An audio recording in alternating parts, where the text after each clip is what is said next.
एक और आम खबर दें आपको, मीनार पाकिस्तान के करीब चिंची रिक्शे में खवातीन से बदसलूकी का वाकया। पुलिस ताहाल केस के मरकजी मुलजिम को पकड़ने में नाकाम है। पुलिस चूंग ज्यादती केस के मुलजमान को पकड़ने का जश्न मनाने में मसरूफ है। चिंची रिक्शे के मरकजी मुलजिम की गिरफ्तारी पर लाहौर पुलिस को कामयाबी ना मिली। मरकजी मुलजिम को जल्द गिरफ्तार कर लेंगे, लाहौर पुलिस की आला हुक्काम को तसल्लियाँ। मीनार पाकिस्तान के करीब चिंची रिक्शे में खवातीन से बदसलूकी का वाकया। पुलिस ताहाल केस के मरकजी मुलजिम को पकड़ने में नाकाम है। पुलिस चूंग ज्यादती केस के मुलजमान को पकड़ने का जश्न मनाने में मसरूफ है। चिंची रिक्शे के मरकजी मुलजिम की गिरफ्तारी पर लाहौर पुलिस को कामयाबी नहीं मिली।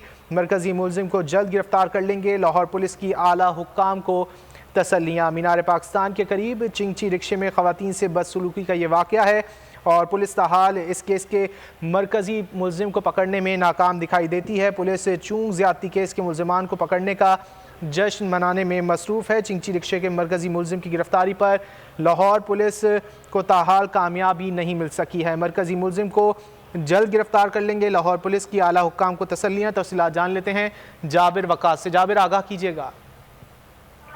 जी बिल्कुल, चिंची केस में मरकजी मुलजिम ताहाल पुलिस की हिरासत में नहीं आ सका। पुलिस उसको गिरफ्तार करने में नाकाम दिखाई देती है।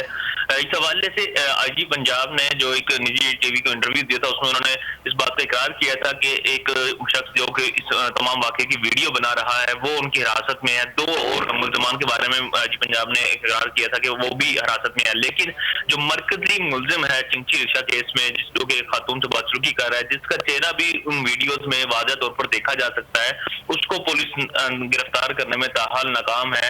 और इस हवाले से लाहौर पुलिस के जो इन्वेस्टिगेशन के अफसरान हैं वो आईजी ऑफिस में तसल्लियां देते नजर आते हैं कि वो जल्द ही इस मुलजिम को गिरफ्तार कर लेंगे। ताहम अभी तक जो है वो 14 अगस्त से लेकर अब तक मुलजिम को गिरफ्तार नहीं किया जा सका है। बहुत शुक्रिया जाबिर वकास इन तफसीलात के लिए। सब्सक्राइब करें और बेल दबाएं ताकि कोई खबर रह न जाए।